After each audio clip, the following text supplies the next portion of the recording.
Quand j'étais petite, j'aimais beaucoup aller à bord de l'eau. Chez nous, c'était surtout les Grands Lacs. Mes parents, on habitait à une demi-heure du lac Érié, donc on allait là souvent en famille, passer une journée à la plage.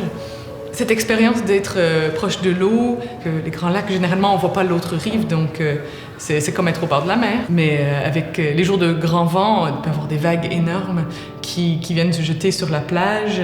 Il y a un quai où on peut marcher, aller assez loin dans l'eau et avoir l'eau tout autour. Et cette expérience de cette immensité qui nous dépasse, qui nous entoure et dans laquelle on sent un mystère, une certaine éternité. Juste d'être proche de l'eau, c'était quelque chose qui me parlait beaucoup, qui me donnait une paix, une sorte d'intériorité, et que ça pouvait avoir une place dans toute ma vie, pas juste les dimanches matins. De voir comment dans la Bible et même dans toutes les cultures, la mer pouvait être un symbole fort de mal et de mort, parce que les dangers étaient grands quand on voyageait par mer. Mais là, en Dieu, il y a ce mystère de résurrection. Tout ce qui peut être mort en moi peut en lui ressusciter. C'est comme de se trouver toute entourée par ce mystère, en même temps de mort, mais de vie. Cette eau, ce lac qui me parlait quand j'étais jeune, c'était déjà quelque chose de lui sans que je m'en rende compte. Quelque chose de grand, d'insaisissable, mais en même temps de très proche, que je vais le toucher, je pouvais aller me baigner dedans, je pouvais faire du kayak dessus. Et c'est quelque chose à laquelle je pense fréquemment. Je vais au bord du Saint-Laurent et je regarde le fleuve passer et ça m'aide à continuer à aller vers lui. Quand je rentre dans une église et je me signe de l'eau bénite, je me souviens que je me plonge dans la mort et la résurrection du Christ qui m'amène à cette immensité de Dieu. Et quand je n'ai pas le temps d'y aller, je peux être en sa présence, pas nécessairement à faire grand-chose.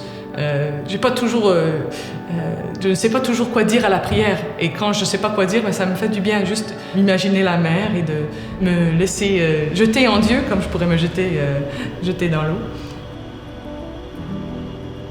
Le Christ qui est source de vie, qui nous a promis l'eau vive, c'est lui qui m'amène dans son courant jusqu'au Père, comme le Saint-Laurent, au bout du compte, va se jeter dans la mer, même si ça prend du temps, même s'il y a des chemins parfois tortueux, des obstacles, mais ça coule toujours vers la mer.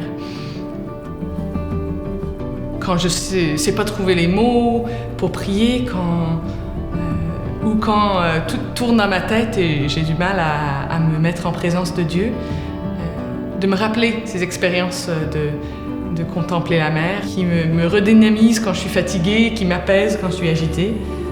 Et les jours où j'ai eu l'impression d'être loin de lui, ça me rappelle qu'il est toujours plus proche que je pense.